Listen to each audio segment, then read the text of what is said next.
안녕하세요. 저는 40대 여자입니다. 저는 결혼을 좀 일찍 했어요. 남편은 제가 일하던 김치공장 인근에서 용접공으로 일을 하던 남자였는데 가난했지만 저밖에 모르던 선량한 사람이었습니다.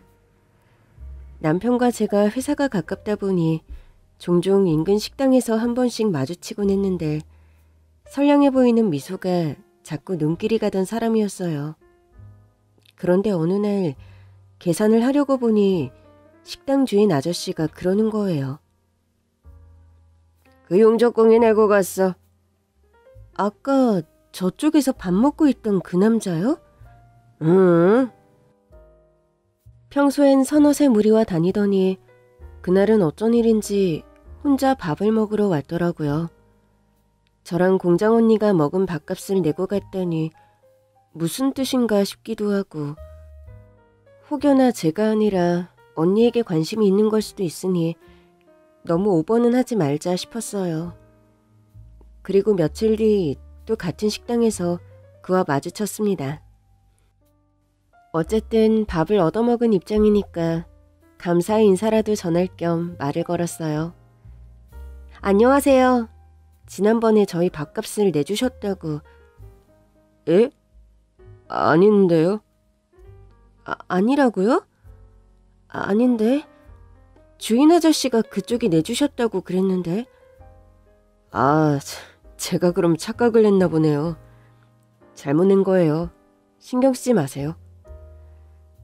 분명 그날 혼자 밥 먹는 걸 제가 봤는데 2인분의 값을 착각해서 더 냈다는 게 이해가 가지 않더라고요. 아무튼 딱 잘라서 말한 뒤 고개를 돌려버리던 그에게 더 할 말은 없었습니다. 대신 전 그날 그 남자의 밥값을 내주고 갔습니다. 물론 그 남자와 같이 온 다른 동료의 밥값도요. 그 후 일주일이 지나도록 그 남자를 식당에서 볼 수 없었어요. 제가 괜히 오지랖을 떨었나, 내가 밥값을 내준 게 부담스러웠나, 별 생각이 다 들더라고요. 그러던 어느 날이었습니다. 밥을 먹고 나오는데 그 남자가 눈에 안대를 한 채 식당 밖에 서 있더라고요. 깜짝 놀라서 무슨 일이냐고 말을 걸 뻔했지만 참았습니다.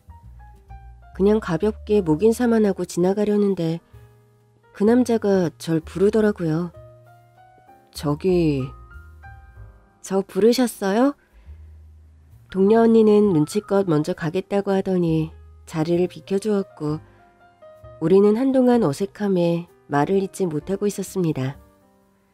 결국 다시 말을 꺼낸 건 저였어요. 눈은 왜 그래요? 용접하다가 실수로. 많이 다친 거예요? 아니요, 흔히 있는 일이에요.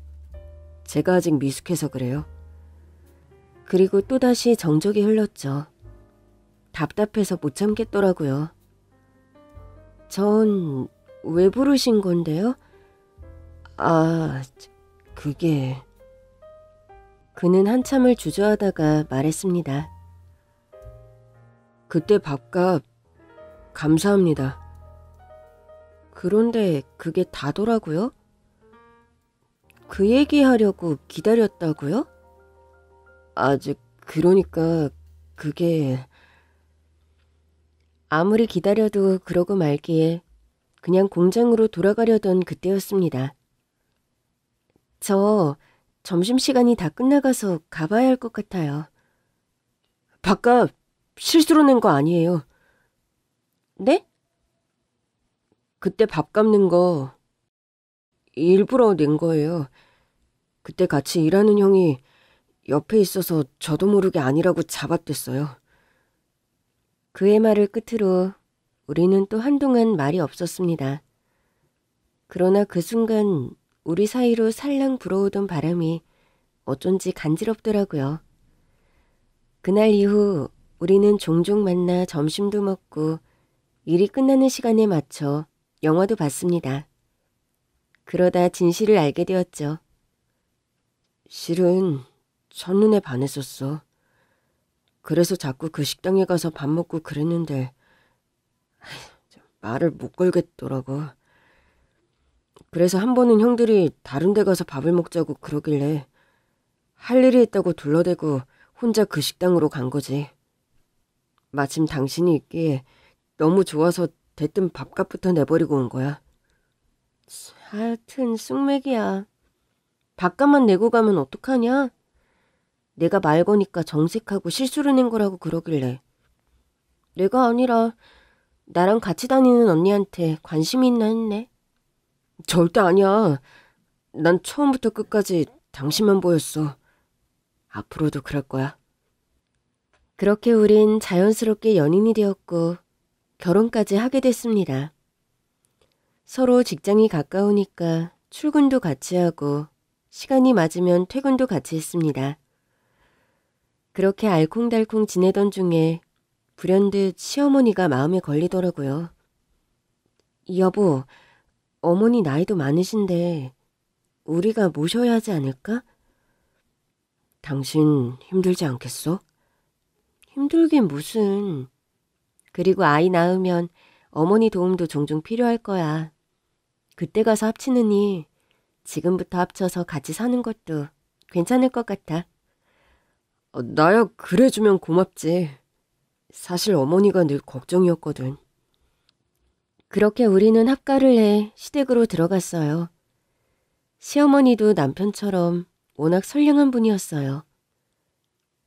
어머니, 저녁 다 차려놓으신 거예요? 제가 해야죠. 종일 일하고 와서 무슨 저녁을 차려. 내가 아무리 늙었어도 부모다. 니들 밥 차려주는 게 뭐 힘든 일이라고. 퇴근하고 서둘러 집에 돌아와도 늘 저녁을 다 차려놓으시는 건 기본이었고 주말에 같이 나가서 외식이라도 하자고 하면 한사코 거절하시며 둘이 나가서 재밌게 놀고 오라고 하셨습니다. 어머니, 그러시지 말고 같이 나가서 맛있는 거 먹어요. 나 신경 쓰지 말고 하고 싶은 거 다 해. 평소에도 밖에서 데이트하고 오고 싶으면 그렇게 해. 애들 태어나면 그럴 정신도 없다. 한가할 때 신혼도 즐기고 마음껏 놀아. 물론 혼자 계신 어머니를 두고 어떻게 툭하면 나가서 데이트를 하겠어요. 그래도 합가는 참 잘한 선택이다 싶더라고요. 그러던 어느 날 남편의 회사 동료에게서 전화를 받았습니다. 재수씨, 사고가 좀 났어요.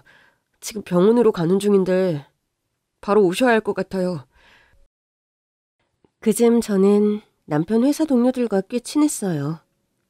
다들 우리 결혼식에 와주신 분들이기도 했고 직장이 가깝다 보니 퇴근하는 길에 남편의 회식 자리에서도 종종 참석했었거든요.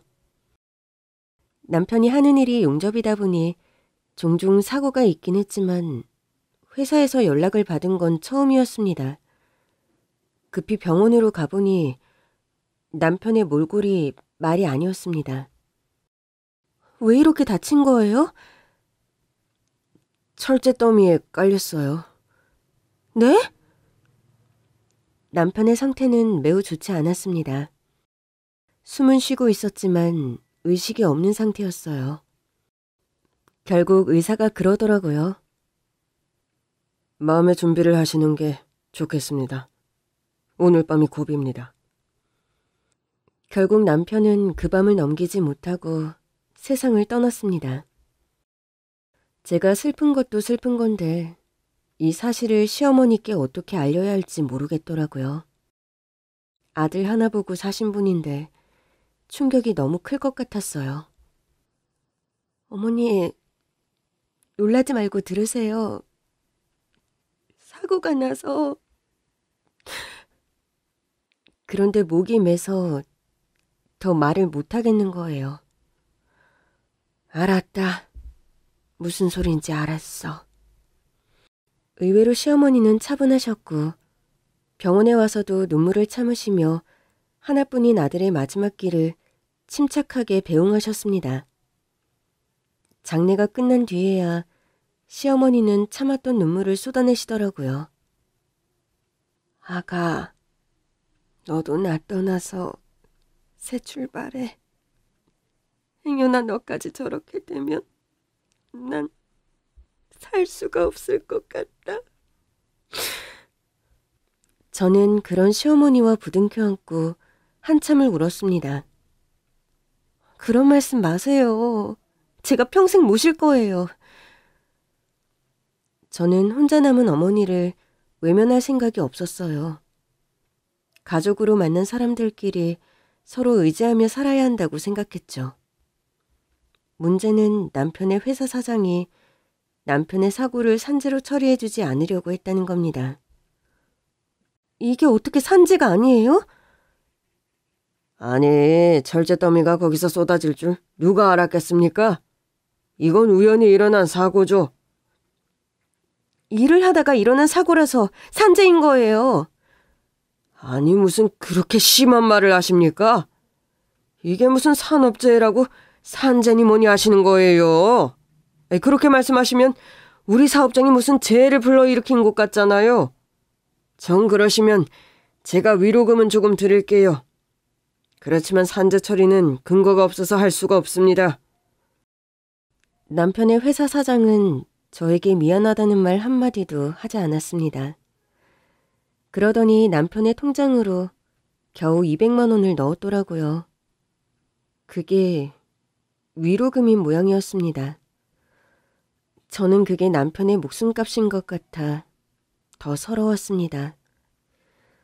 이후로도 여러 번 사장을 찾아가 따져 물었지만 나중에는 귀찮다면서 자리를 피해버리더라고요.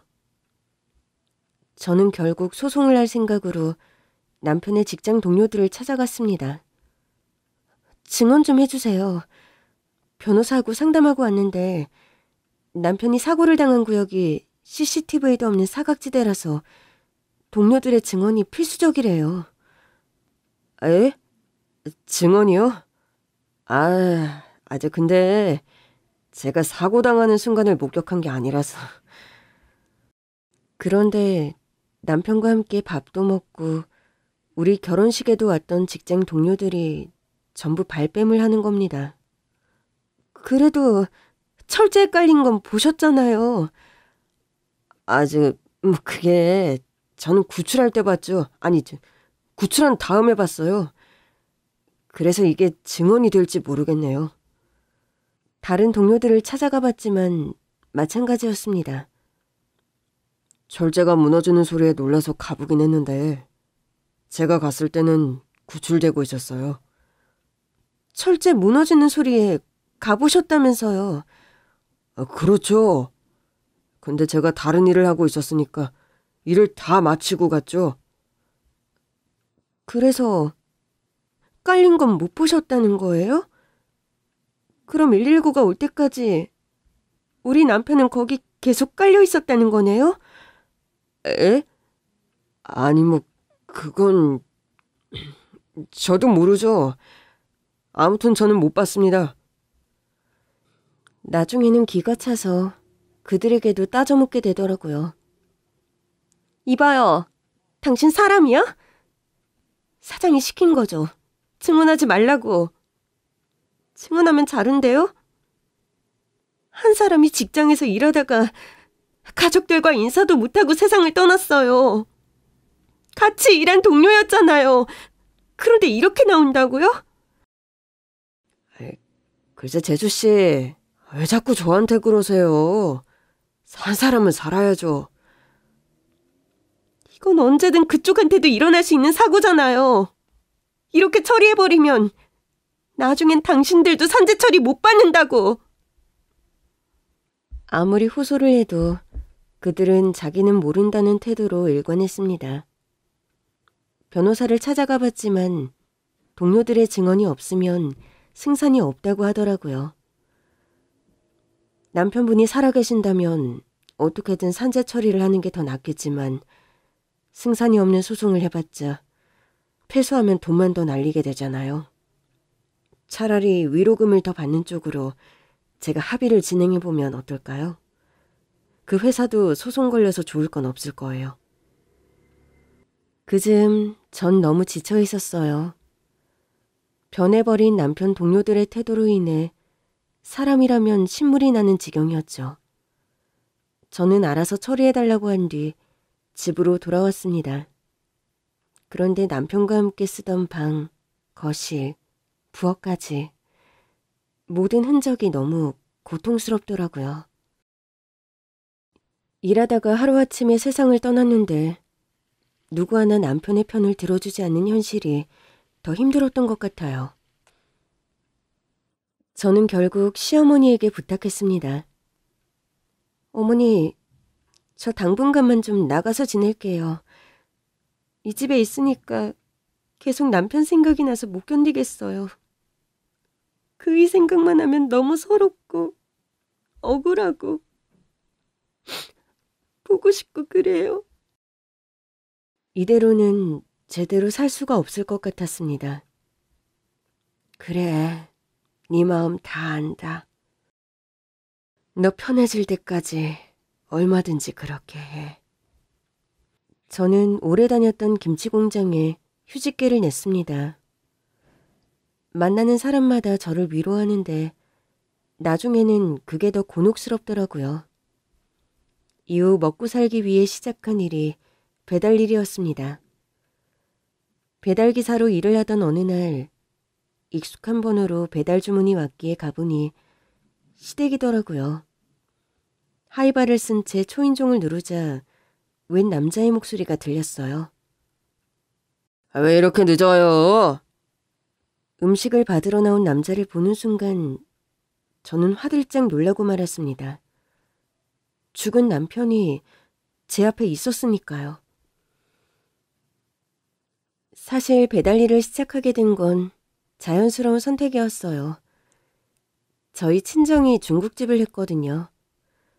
어릴 때부터 자연스럽게 배달 일을 도왔고 오토바이도 탈 줄 알았습니다.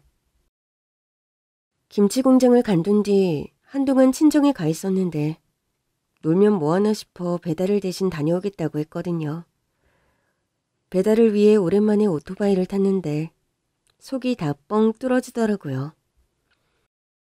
비로소 그동안에 쌓여있던 스트레스가 좀 풀리는 것 같았습니다. 그렇게 마음을 좀 추스른 뒤 원래 살던 동네로 돌아왔지만 김치 공장에 다녔다가는 다시 속이 꽉 막힐 것 같았어요. 결국 전 김치 공장에 사직서를 제출했습니다. 아니, 그동안 일 잘했잖아. 조금만 더 있으면 관리직으로 올라갈 수 있는데 관두겠다고? 네, 다른 일 하려고요. 이제 남편도 없는데 어쩌려고 그래. 좀 더 쉬고 싶으면 쉬다 와도 되니까 퇴직은 좀 더 생각해봐. 아니에요. 다시 돌아오지 않을 것 같아요. 자꾸 제자리 비워두는 것도 민폐고 이제는 제가 하고 싶은 거 하면서 살래요. 하고 싶은 게 뭔데? 배달이요. 뭐? 배달? 정확히는 배달이 아니라 오토바이를 타고 싶었어요. 김치 공장을 간둔 뒤 퇴직금을 받아 오토바이를 장만했어요. 그 오토바이로 한동안 전국 일주를 다녔습니다. 넓은 세상에 나가 이 사람 저 사람 만나보니 사람 사는 게 다 똑같더라고요. 남편 잃은 사람, 가족을 잃은 사람. 이런저런 아픈 이야기를 듣다 보니 다시 살던 곳으로 돌아올 용기가 생겼습니다. 그러나 시댁으로 들어가는 건 아직 겁이 나더라고요. 이렇게 홀가분해졌는데 또다시 남편 생각에 마음이 가라앉을 것 같아 무섭더라고요. 그래도 언제까지 시어머니를 혼자 둘 수 없었기에 인근에 임시 거처를 마련하고 배달 일을 시작했죠. 그날도 배달 일을 하고 있는데 앞집 배달이 조금 늦어졌어요. 갔는데 시킨 사람이 전화도 안 받고 음식을 맡겨둘 만한 장소가 없더라고요.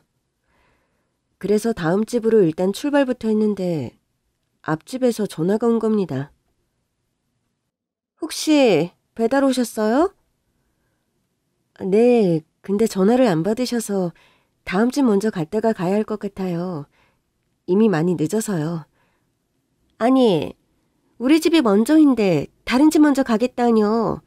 당장 가지고 오세요. 저기 김밥 시키신 거 아니에요? 다음 집은 칼국수라 음식이 불 것 같아서요. 전화 안 받으셨으니까 조금만 양해 좀 해주세요.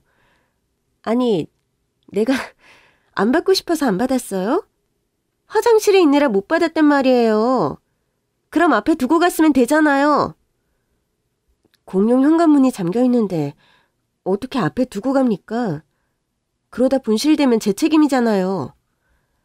글쎄, 우리 먼저 갖다 주라고요. 알겠습니다. 이런 진상 손님 보는 게 한두 번 있는 일도 아니었고 일단 앞집으로 돌아가는 게 낫겠다 싶더라고요. 그래도 그 다음 집은 배달 시간이 지났는데도 별다른 연락이 없었거든요. 일단 앞집 배달을 마친 뒤 다음 집으로 가는데 마음이 너무 초조했습니다. 메뉴가 칼국수에 만두였는데 다 불었으면 어쩌나. 이거 제대로 컴플레인을 받겠구나 싶었죠.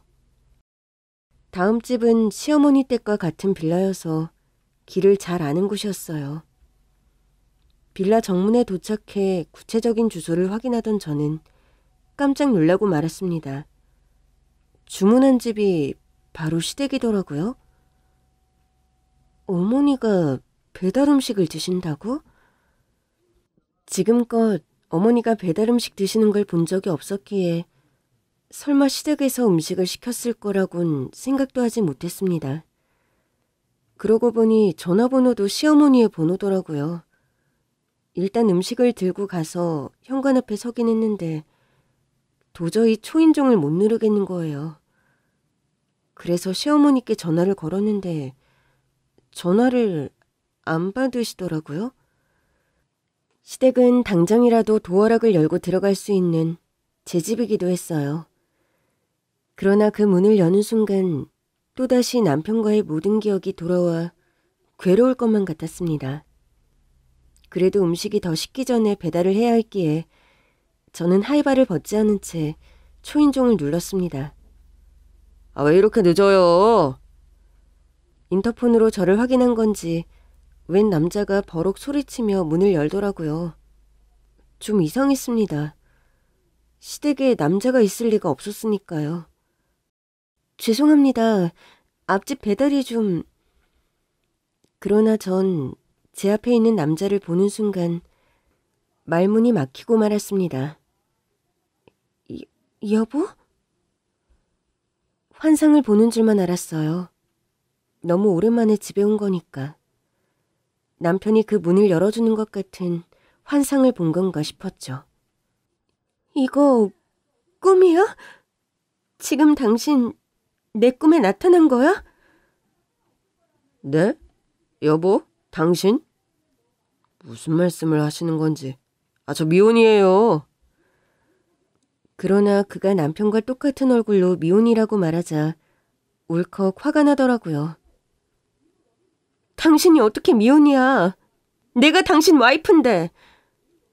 에? 아니, 배달도 늦게 오셨으면서 웬 헛소리까지. 그 남자가 배달이라는 단어를 꺼내는 순간 정신이 번쩍 들었습니다. 예? 분명 남편과 똑같이 생긴 사람이었는데 태도하며 표정이 많이 다르더라고요. 아니, 칼국수랑 만두를 시켰는데 이렇게 늦게 오시면 어떡해요. 혹시나 사고 날까봐 전화는 안 했는데 이건 좀 너무하죠. 얼른 주세요. 다 본 거 아닌지 모르겠네. 그러면서 음식을 확인하는 모습을 보는데 자꾸만 남편과 겹쳐 보이는 겁니다. 저는 그제야 정신이 돌아왔고 그 집이 시댁이라는 것을 깨달았습니다. 그때였어요. 좀 늦을 수도 있지. 뭘 그래. 엄마 시장하시잖아요. 아유, 괜찮아. 저기 기사 양반. 괜찮으니까 조심히 가요. 그러나 그 남자가 시어머니를 엄마라고 부르는 순간 저는 더는 참을 수 없었습니다. 시어머니가 문을 닫으려는 순간 저는 문을 붙잡았어요. 아니, 기사 양반, 왜 그래요? 시어머니가 당황한 얼굴로 저를 봤습니다. 양반이 아닌가? 여자분인 것 같네? 제가 하이바를 벗자 시어머니는 화들짝 놀라셨습니다. 아가! 시어머니의 말에 남편과 똑같이 생긴 그 남자도 저를 봤어요. 다시 봐도 너무 남편과 똑같아서 저는 시어머니를 붙잡고 물었습니다. 어머니, 이게 어떻게 된 거예요? 저 사람 우리 그이 맞죠? 어떻게 된 거예요? 살아난 거예요? 근데 기억을 잃었어요? 시어머니는 난처한 듯 보였습니다. 그게 말이다. 어머니, 얼른 말해주세요. 저 사람 그이 맞잖아요. 시어머니에게 아들은 남편 하나뿐이었습니다. 그러니 그 사람이 제 남편이 아니고서야 다른 누구라고 설명될 수 있는 상황이 아니었습니다. 얼른 들어와. 내가 다 설명하마. 마침 시댁이 마지막 배달지였습니다. 저는 일단 안으로 들어갔어요. 분명 제가 살던 집인데 남편처럼 보이는 남자가 안에 있자 선뜻 들어갈 수가 없더라고요. 참 이상한 순간이었습니다. 분명 남편이 그 집 안에 있는데 낯선 그림처럼 느껴지는 거예요. 내 아들이다. 시어머니의 말에 저는 숨이 멎는 것 같았습니다. 그런 거죠? 그이 맞는 거죠? 부엌에 있던 그 남자도 거실로 나왔습니다. 엄마, 왜 안 오시고 배달기사를 집으로 들인 거예요? 그러나 곧 그 남자도 저를 알아보더라고요. 혹시... 맞아, 네 재수 씨야. 어머니, 그게 무슨... 재수 씨라니요. 저는 이 사람 아내죠. 저는 남편이 기적적으로 살아난 거라고 생각했습니다. 다만 기억을 잃어서 저를 기억하지 못하는 거라고 믿었어요. 그러나 시어머니는 저를 다독이며 말씀하셨습니다. 많이 닮았지? 내 큰아들이야. 어머니 큰아들이라뇨. 어머니 아들은 우리 그이 하나였잖아요. 혹시 충격 때문에 뭔가 기억이 잘 안 나세요? 아니야. 나 기억 멀쩡해. 그러자 그 남자가 저에게 다가와 정중하게 인사를 하더라고요. 아까는 헬멧을 쓰고 계셔서 얼굴을 못 알아봤어요. 제 동생 결혼 사진에서 봤습니다. 처음 뵙습니다. 저는 그 녀석 형이에요. 그러면서 저에게 손을 내미는데 손이 덜덜 떨렸습니다. 여전히 남편이 저에게 손을 내미는 것만 같았거든요. 그 손을 잡는데 알겠더라고요. 그는 제 남편이 아니었습니다. 제 남편은 늘 손이 뜨거운 편이었거든요. 그런데 손이 너무 차갑더라고요. 이거 꿈 아니죠? 꿈 아닙니다. 저 그 녀석 형 맞아요. 그런 얘기 들은 적이 없어서... 저는 시어머니를 봤습니다. 시어머니는 눈물을 흘리고 계셨어요. 나도 둘째도 말을 안 해줘서 그래. 우린 얘가 죽은 줄만 알고 있었거든. 그러니까 진짜로 우리 그이한테 형이 있었다고요? 알고 보니 그 남자는 정말 제 남편의 형이었어요. 우리 집이 워낙 가난했다 보니 큰애가 사춘기 때 방황을 많이 했어. 시어머니의 말씀에 아주버님은 민망한 듯 고개를 숙였습니다. 애가 머리가 똘똘했는데 대학에 보낼 돈이 없었거든. 그땐 나도 혼자 아들들을 키우려니 사는 게 버거울 때였어. 아이가 대학에 가고 싶다고 하는데 내가 매정하게 그랬거든. 우리 집이 너 대학 보낼 돈이 어딨냐고. 그 돈이 있으면 한 끼라도 따뜻하게 먹고 살아야지 네 생각만 하느냐고. 엄마가 하도 매정하게 그러시니까 어린 마음이 너무 서럽더라고요. 그땐 어머니의 입장을 헤아릴 수가 없었어요. 실은 어머니 말씀대로 제가 이기적이었던 거죠. 동생은 못 먹어서 얼굴에 버짐이 피어있는데 나는 내 욕심껏 살고 싶었으니까요. 그게 어떻게 욕심이야. 그 나이에 갖는 당연한 포부지. 실은 내가 그걸 못 해주니까 속이 상해서 더 뭐라고 했던 거야. 해주고 싶어도 해주겠다는 말을 도저히 할 수 없었거든. 그 후 아주버님은 집을 나가버렸고 이후로 연락이 뚝 끊겼다고 했습니다. 얘가 집을 나가고 1년이 지나고 2년이 지나고 5년이 지나도 연락이 없는 거야. 실종신고도 하고 다 해봤는데 찾을 수가 없더라고. 결국 나랑 네 남편은 큰애가 세상을 떠났다고 생각했어. 그게 아니고서야 이렇게까지 연락을 안 할 애가 아니었으니까.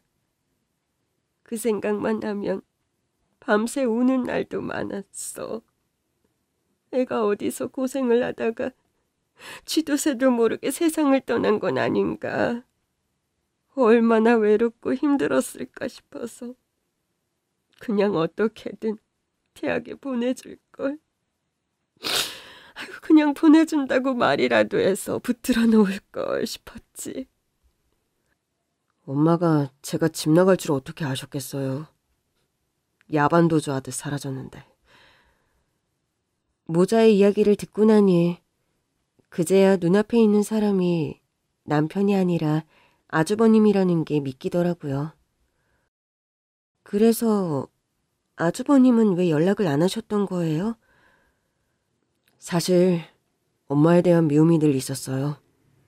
엄마랑 아빠가 같이 트럭을 타고 장사를 다니셨는데 엄마가 운전하고 돌아오는 길에 사고가 나서 아빠가 돌아가셨거든요. 그 후로 엄마가 운전하는 차에도 안 탔고 엄마가 싸준 도시락도 안 먹고 엄마가 하라는 건 하나도 안 했어요. 돌아보니 그때가 사춘기였더라고요. 제가 대학에 가겠다고 하니까 엄마가 대학보단 일단 취업을 해서 나중에 대학 가는 게 어떻겠냐고 했는데 반항하고 싶은 마음만 들더라고요. 엄마는 아빠를 죽여놓고도 가족의 소중함을 모르는구나. 내 마음을 전혀 알아주지 않는구나. 그러면서 말도 안 되는 생각을 계속했던 것 같아요. 그러니 집을 나가서도 연락을 하고 싶지 않았죠. 이제부터는 평생 볼 일 없다고 생각하면서 지냈으니 연락을 했겠어요? 그래도 그 어린애가 혼자 사는 게 쉽진 않았을 텐데. 그래. 그래서 나도 얘가 살아있을 거라는 생각을 못했어. 엄마가 못 찾게 하려고 배를 탔어요. 배 타고 중국으로 갔죠. 이야기를 듣던 시어머니는 또다시 눈물을 흘리셨습니다. 내가 얼마나 미웠으면 그 어린애가 배를 탈 생각을 다 했겠니. 제가 철이 없었어요. 겁이 없어서 그런 거죠 뭐. 그렇게 갔다가 쥐도 새도 모르게 사라졌어도 아무도 몰랐을 거예요. 그땐 그런 생각을 전혀 못했어요.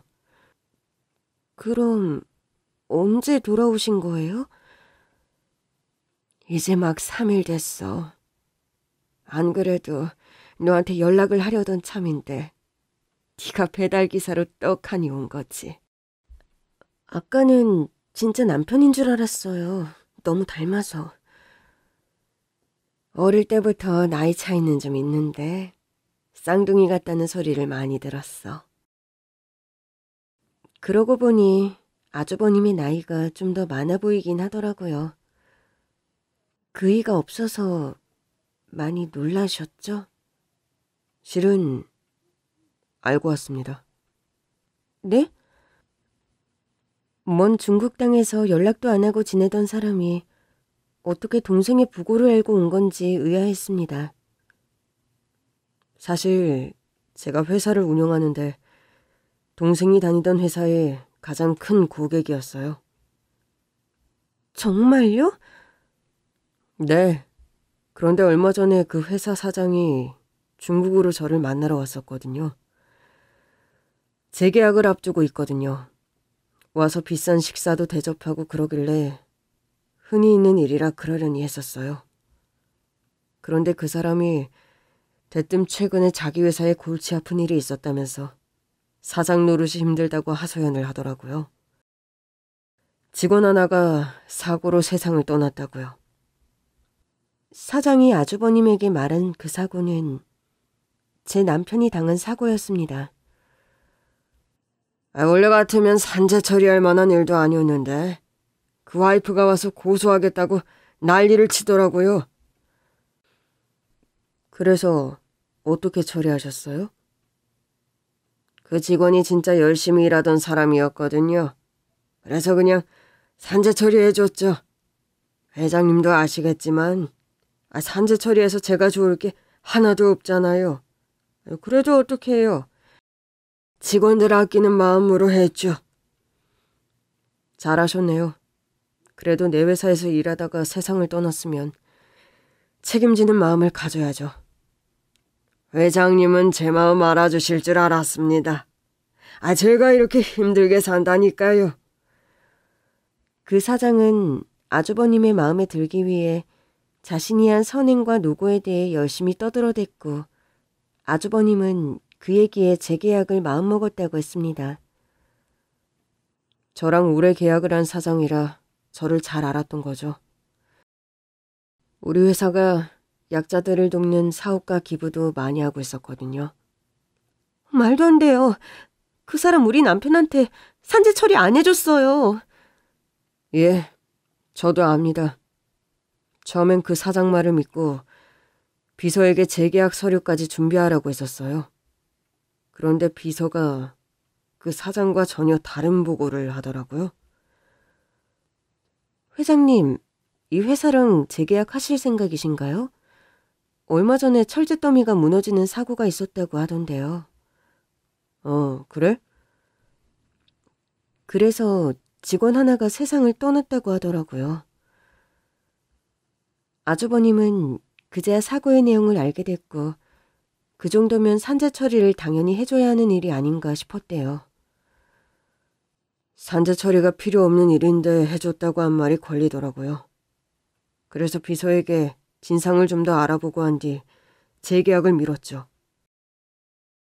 그리고서 알아보니 이 사람이 산재 처리를 안 해줬더라고요. 산재 처리를 안 해준 것도 비도덕적인데 나한테 와서 뻔뻔하게 거짓말을 했다는 걸 알고 나니까 어이가 없더군요. 저는 그간의 서름을 아주버님께 털어놓았습니다. 제가 얼마나 가서 애원했는데요. 우리 남편 열심히 일하다가 이렇게 된 건데 산재 처리를 안 해주는 게 말이 되냐. 이건 내 남편이 열심히 일한 시간을 외면하는 거다. 설득도 해보고 동료들한테 증언도 부탁했는데 사장이 시킨 건지 다들 사고 상황을 직접 본 게 아니라고 증언을 못 해주겠다고 하더라고요. 그 정도인 줄은 몰랐어요.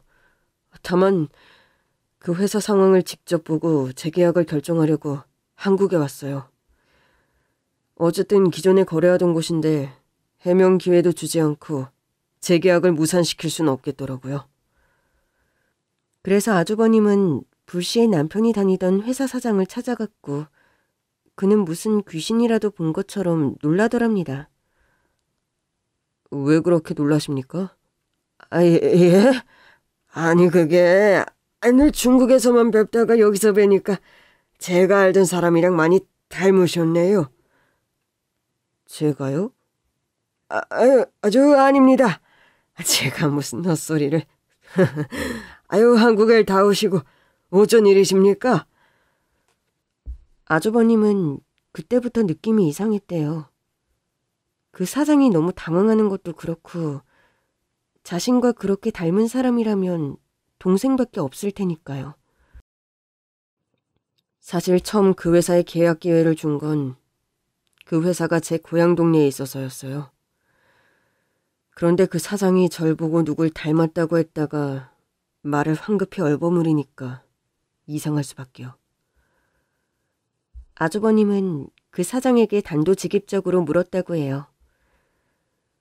사고로 세상을 떠났다는 직원 인사기록 좀 볼 수 있습니까? 산재 기록까지 전부 다요. 예? 아니지, 그 직원 기록을 왜... 이게 개인정보라서요. 왜요? 제가 개인정보를 유출하기라도 할 것 같나요? 그럴 리가요.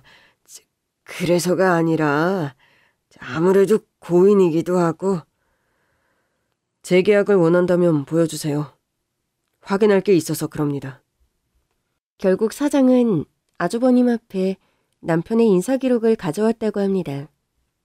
그런데 일부러 그런 건지 사진을 뗐더래요. 그런데 그 이름을 어떻게 모르겠어요. 그 녀석 인사기록을 보는데 자꾸 눈물이 나려고 해서 힘들었습니다. 그 사장에겐 티를 내고 싶지 않았거든요. 아주버님은 사장의 말과 달리 산재 처리가 되지 않은 것을 확인했고 사장은 허둥지둥 둘러댔다고 합니다. 그게 아니라요, 회장님. 지금 산재 처리 중인데 아직 처리가 끝나지 않아서 처리되지 않은 걸로 기록된 겁니다. 돌아가신 지 몇 달이 지난 것 같은데 아직도 산재 처리가 안 된 건 회사가 승인을 하지 않은 거 아닌가요? 그러니까요. 제가 하라고 했는데 담당자가 실수로 누락을 했다지 뭡니까. 저도 회장님 덕분에 오늘에서야 알았어요. 제가 서둘러 처리를 하려고요. 그럼 지금 하시죠. 제가 보는 앞에서. 예? 그게 시간이 좀 지나서 절차를 처음부터 다시 밟아야 해서요. 그럼 처리되면 연락하세요. 재계약은 그때 다시 논의하죠. 계속 눈물이 날 것 같아서 아주버님은 서둘러 자리를 떠났다고 했습니다. 그 인간 애초부터 할 생각 없었어요. 저도 압니다. 그런데도 재계약 기회를 주시는 거예요? 아니요. 이미 늦었죠. 네? 아주버님은 저를 보며 의미심장한 미소를 지어 보였습니다. 재수씨, 제가 그 녀석을 다시 살릴 순 없어도 재수씨 힘들었던 건 다 풀어드릴게요. 저는 그때까지만 해도 아주버님이 중국에 있는 회사의 주인이라는 것 정도는 인지했지만 그 회사가 얼마나 큰지는 체감하지 못하고 있었어요. 그냥 제 맘을 알아주시는 것만으로도 고마웠고 적어도 그 회사랑 재계약은 안 하시겠구나 싶어 속이 좀 풀리는 것 같았습니다. 어쨌든 그 일로 그 회사도 큰 고객을 놓쳤으니 손해가 클 거 아니에요. 돈 때문에 산재 처리도 안 해주더니 결국 돈으로 손해를 보는구나 싶었죠. 그날 이후 저는 시댁으로 돌아왔습니다. 아주버님도 당분간은 시댁에서 지낸다고 했지만 일어나 보면 늘 집에 계시질 않더라고요. 사실 저는 아직 궁금한 게 많았어요. 어머니도 꽤 놀라셨겠어요. 갑자기 아주버님이 돌아오셔서. 몰라다 마다 눈앞에 다시는 못 볼 줄 알았던 큰애가 나타났는데 그 사장님이 보여준 인사기록에서 보니까 집 주소가 그대로더래. 어머, 그럼 그때부터 계속 이 집에서 사신 거예요?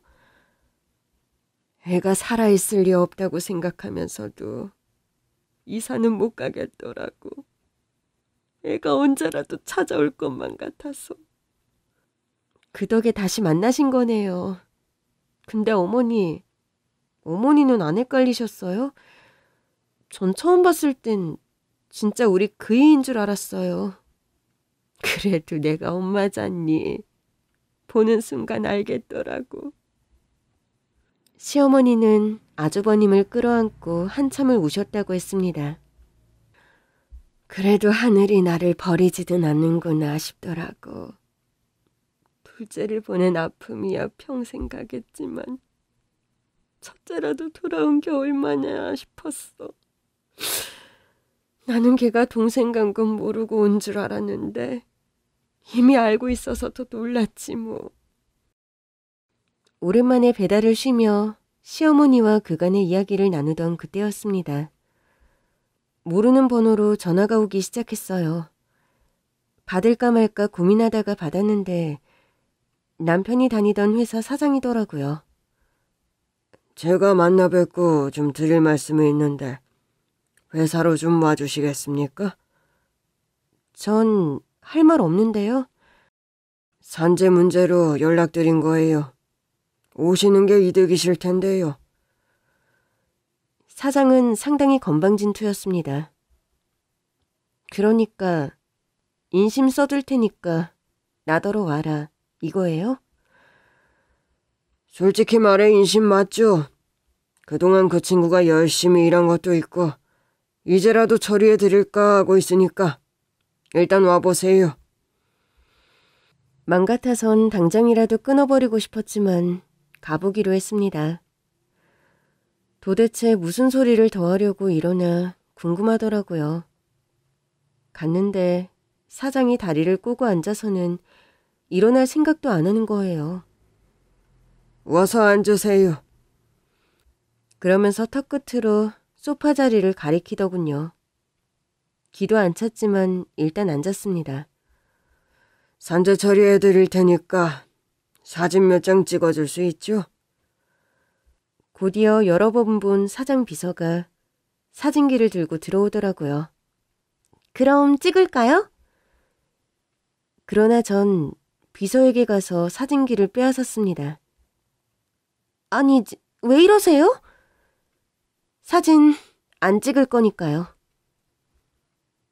그러자 사장이 버럭 화를 내는 겁니다.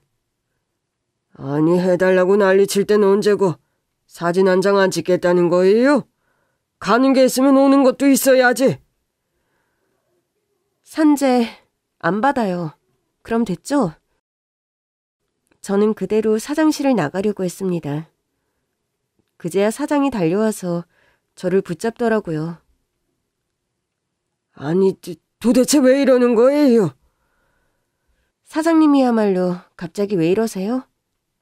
산재 처리할 만한 일도 아니라면서요. 남편 동료들 입단속도 제대로 해두셨던데 이제 와서 왜 이러세요? 아니 글쎄 이제라도 해드린다니까. 아유 알겠어요. 사진 찍지 맙시다. 그냥 도장만 찍고 가세요. 글쎄 더럽고 치사해서 안 받는다고요. 아니 도장 하나만 찍으면 끝인데 왜 안 받아요? 주는 건 사장님 맘이고 안 받는 건 내 맘이에요. 아니 남편 생각을 하셔야지. 그건 남편의 노고를 인정받고 싶다면서요.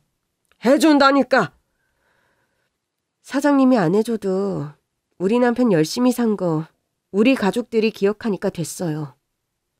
전 이만 갑니다. 그 사장의 속을 제가 모를 리가 없잖아요.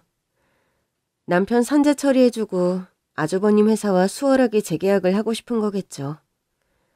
그 회장이 내 남편의 형인 줄도 모른 채 말이죠. 그렇게 집으로 돌아왔는데 이제는 남편 회사 동료들이 저에게 연락하기 시작했습니다. 재수씨, 산재 받으면 좋은 게 얼마나 많은데 왜 안 받으세요? 사실 제가 사장님 때문에 그동안 말을 못했어요. 이제라도 필요하시면 제가 증언할게요. 제가 이제 와서 증언 필요할 일이 어딨어요. 그래도 혹시 도움은 필요할 때 줘야 도움이죠. 아니지. 도움도 아니지. 사실 좀 말해달라고 했는데 입속 다물었던 분이 갑자기 왜 이러시는 거예요? 또 다른 동료들도 산재 처리를 받는 게 좋지 않겠냐며 자꾸 훈수를 두기에 전부 번호를 차단해버렸습니다. 그렇게 애원할 때는 한 번을 안 도와주더니 이제 또 사장이 시키니까 저한테 전화를 건 모양이었어요. 그래도 제가 듣질 않으니까 그 사장이 선물 바구니를 들고 집까지 찾아오더라고요. 아니지, 사장님. 도대체 왜 이렇게까지 하십니까? 저도 며느리도 이제 산재 처리 필요 없다니까요.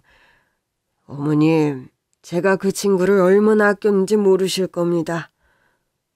예, 전혀 모르겠어요. 예? 이제와 이래봤자 달라지는 거 없으니 돌아가세요. 사실 그때 아주버님도 집에 계셨거든요. 저랑 아주버님은 숨죽인 채 그 모습을 보고 있었습니다. 어머, 우리 어머니 맞으세요? 저렇게 매몰차게도 말씀하실 줄 아는구나. 젊을 때는 더 하셨어요. 그땐 살기 어려워서 더 그러셨겠지만. 그렇게 전 시어머니의 새로운 모습도 보고 어머니 앞에서 무릎을 꿇는 사장의 모습까지 볼 수 있었습니다. 사실 그 정도로 속이 꽤 시원했어요. 며칠 뒤 아주버님은 중국으로 돌아가셨습니다. 일이 많아서 일단 가서 처리를 좀 하고 또 오겠다고 하시더라고요. 그렇게 몇 달이 지난 어느 날 깜짝 놀랄 만한 사실을 듣게 됐죠. 아유, 세상에. 둘째가 다니던 회사가 부도가 났다는구나. 네? 어쩌다가요? 원래부터 사장이 비리가 많았던 모양이야. 그게 다 들통나는 바람에 투자처도 다 잃고 망했대. 어머. 둘째가 깔린 철제 관리도 엉망이었다더라. 안전관리를 제대로 안 한 것도 다 걸린 모양이야. 몹쓸 인간 같으니라고. 그래놓고 지들은 책임 없다고 발뺌이나 하고. 불쌍한 내 아들. 그제야 저는 아주버님이 꽤 영향력 있는 사업가라는 것을 체감할 수 있었습니다. 저는 아주버님께 전화를 걸었습니다. 아주버님, 어떻게 하신 거예요? 남편 다니던 회사 재기 불능인 것 같더라고요. 사실 마음이 좀 무거웠어요. 남편을 외면한 사장과 동료들이 믿긴 했지만 직장을 잃었을 다른 직원들을 생각하니 마음이 편하지 않더라고요. 엄밀히 말하자면 제가 한 건 거래를 끄는 거랑 과실에 대한 신고를 한 것뿐이에요. 그 사장이 평소에 회사를 건실하게 잘 운영을 했다면 제가 거래를 끊는다고 망하기까지 했을까요? 좀 힘들기는 해도 다른 거래처를 터서 운영을 이어갔겠죠. 하긴 그런 사람이니까 그이한테도 그렇게 못되게 굴었던 거겠죠. 그럼요. 제가 아무리 동생 일로 화가 나도 멀쩡한 회사를 망하게 할 만큼 기업 윤리가 없는 사람도 아니고요. 그 사장은 정당한 대가를 치른 것뿐이에요. 이런 말이 어떻게 들릴지는 모르겠지만 저도 제 동생 덕에 부도덕한 거래처를 하나 걸렀습니다. 안 그랬으면 이번에도 재계약을 했을 거고 그런 사람의 배를 불려줬을 테니까요. 조사해보니까 직원들 체납도 꽤 있더라고요.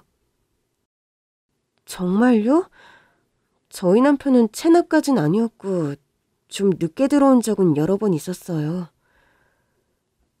체납은 전에 있었던 일이고 그 직원들은 항의하다 못해 결국 관두고 회사를 나갔더라고요. 그 사장은 과실치사로 감옥에 갈 겁니다. 진짜 나쁜 사람이었네요. 직원들은 뭐 먹고 살라고. 그리고 아직 확정은 아닌데 그 회사 건실한 기업에서 인수해서 운영할 예정이에요. 그럼 전에 있던 직원들도 다시 복직할 수 있을 거고요. 어머, 정말요? 예, 제가 아는 회장님께 부탁을 드렸더니 흔쾌히 인수하시겠다고 하시더라고요. 그렇게 남편 회사의 사장은 악독한 행실에 대한 대가를 치렀고 그 회사를 완전히 떠나게 됐습니다. 그 일이 없었다면 어쩌면 아주버님은 더 오랜 시간 가족에게 돌아오지 않을 수도 있었겠죠. 사실 늘 돌아오고 싶었어요. 다만 떠나 있는 시간이 길어지니까 용기가 나질 않았죠. 동생 덕에 다시 어머니를 찾아올 용기를 낼 수 있었어요. 물론 그 녀석을 다시 못 보게 된 건 여전히 가슴 아프지만요. 조금만 더 일찍 올 거라는 생각을 지울 수가 없어요. 남편의 억울함을 다 풀어주고도 아주버님은 여전히 후회가 남는다고 했습니다. 아주버님은 주어진 환경에서 최선을 다해 사셨고 저희 남편도 그랬어요. 예, 그렇지만 2번 다시는 이렇게 가족의 부고를 듣고 싶진 않네요. 그래서 말인데 재수씨, 어머니랑 같이 제가 사는 곳으로 가는 건 어떠세요? 갑작스러운 제안이라 저는 좀 당황했어요. 시어머니의 아들이니까 따라가시는 게 당연하겠지만 저는 이제 남편도 없는데 괜한 짐이 될까 걱정이었습니다. 아주버님, 저는 괜찮아요. 어머니만 잘 부탁드려요. 얼마나 다행인지 모르겠어요. 남편 떠나고 어머니한테는 자식 하나 없는 것 같아서 늘 마음이 쓰였거든요. 그래서 제가 평생 모시고 살 생각이었는데 이제야 저도 마음이 좀 편해졌어요. 그러니까 재수씨도 같이 가주셔야죠. 우리 가족이신데. 가서 하고 싶은 일이든 공부든 다 하시고 편하게 누리세요. 제가 뭐든 다 해드릴게요. 결국 저는 시어머니와 함께 아주버님을 따라갔습니다. 많이 고민했지만 그 즈음엔 어머니도 아주버님도 제 가족 같아서 따로 살 생각도 못 하겠더라고요. 그리고 많은 시간이 흘렀네요. 요즘도 가족끼리 종종 얘기하곤 합니다. 남편이 우리 가족을 다시 이어준 거라고요. 그래서 앞으로도 서로 의지하며 더 행복하게 살아가려고요. 함께 할 수 있는 가족이 곁에 있다는 것에 감사하면서요.